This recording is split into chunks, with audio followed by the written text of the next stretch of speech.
కూచిపూడి మన్నే తెచ్చా కులుకులమ్మ చేతికి, పాలకొల్లు మన్నే తెచ్చా బయట సాటు సొగసుకి, నందికొండ మన్నే తెచ్చా నాజుకైన నాభికి,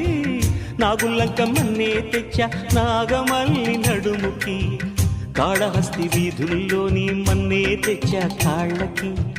గోరుకొండ కోటలోని మన్నే తెచ్చా గోళ్ళకి, ఊరూరు మన్నే తెచ్చి రూపమిచ్చా ఒంటికి, నా ఊపిరే పోసి జీవమిచ్చా కంటికి, జీవమిచ్చా కన్నికి.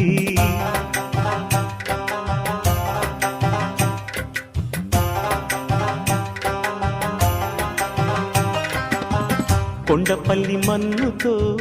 గోదారమ్మ నీళ్లతో మలచిన బొమ్మర